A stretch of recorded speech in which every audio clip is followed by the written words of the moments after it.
Okay, so far we've been dealing with spheres and stuff, but what if you want to know how to light an object that's a more complicated shape like that? Well, actually, we go back to spheres again. And so let's just make a sphere. And let's see, maybe it is this color. Okay, and to find out, we need to find out where the light's coming from. So maybe the light's coming from, I don't know, top right. And so we need to figure out, well, if it's coming from here, then shadow's probably going to cut around here. Okay, so we can find our shadow color, do that halfway to black thing. So halfway to black would be here. Can warm it up a bit, or saturate it and warm it up a bit, and get that. All right, and now I'm just going to shade in this sphere.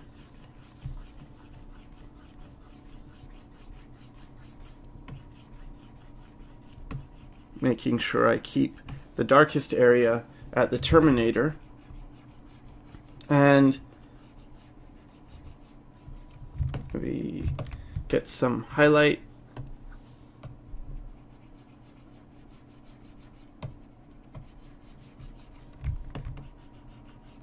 And maybe there's some reflected light on this sphere as well. So, and also I guess I'll change it so it's a bit more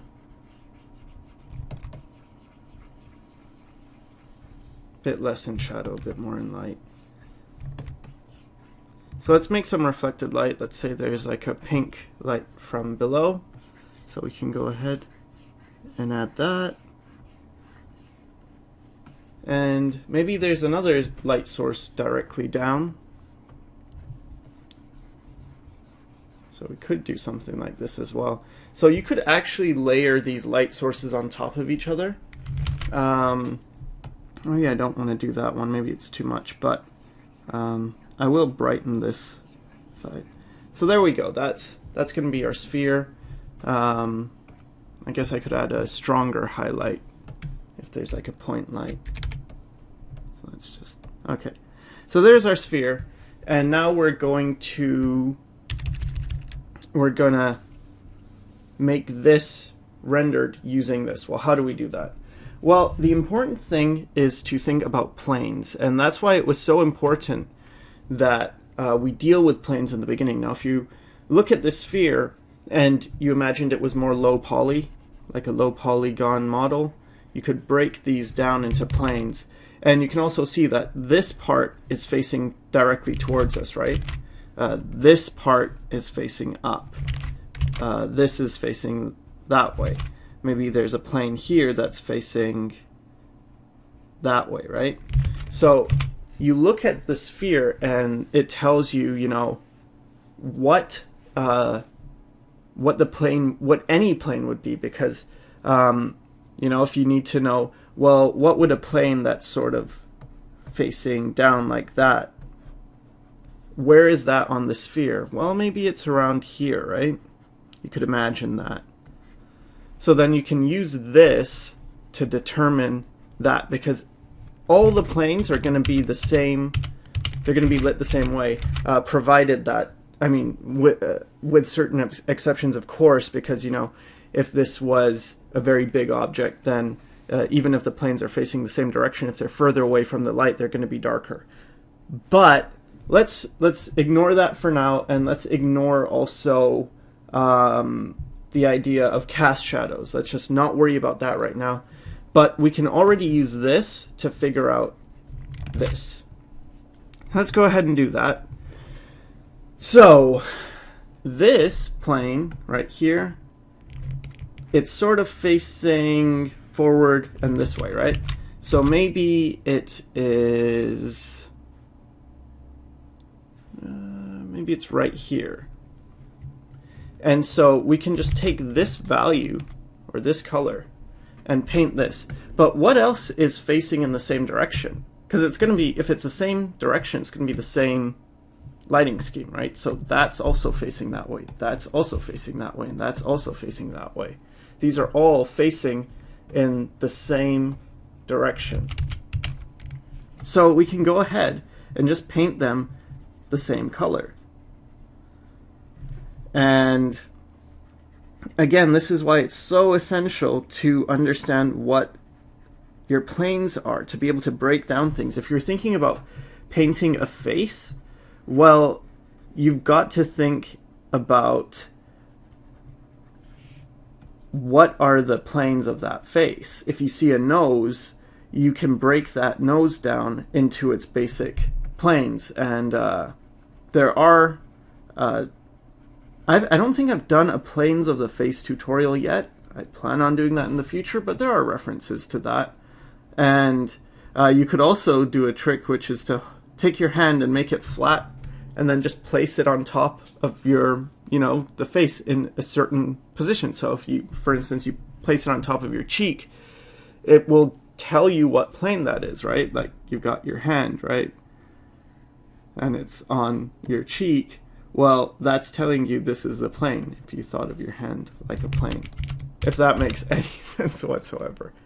Okay, so what else? Let's say, okay, now we have this plane, which is facing the side and that way, so maybe somewhere right here. So there's that one. Is there any other planes that are facing in this direction? Yeah, right here and right here.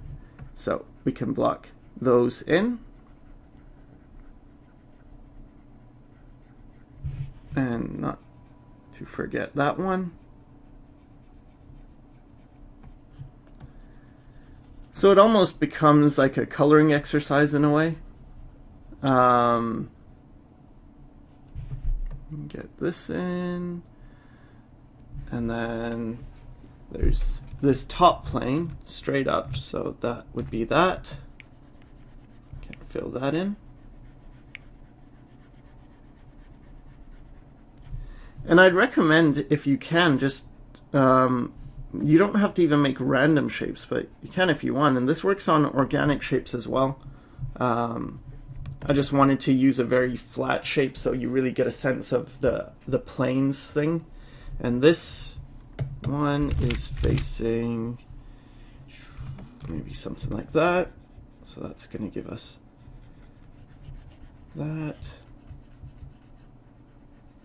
And I don't think there's any other planes facing in the same direction as this one. So that's good. And then there's this one facing down. So maybe it's this. It's catching some of that reflected light.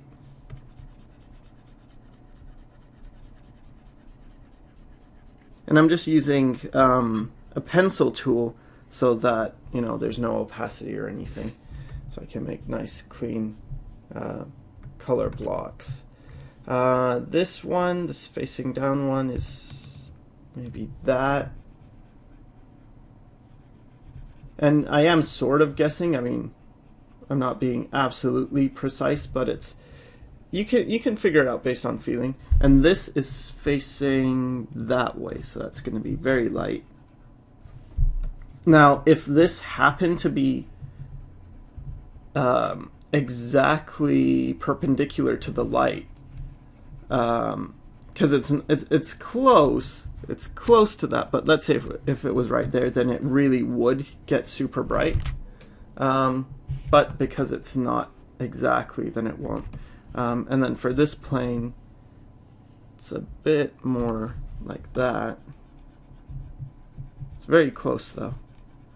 And now the last one is this internal one, and that's just tricky because it starts out as a side plane and then it goes underneath, so it's a facing down plane, which is something more like this. So we could actually put in that plane sort of facing down, almost like this one right here, and then take the side one, and then there's going to be a transition where it turns from one to the other. So I can just switch to my brush and then fill that in and get like a nice gradation going on as that plane turns into the other plane. And that's it. That's how we would handle a complex form using a sphere test.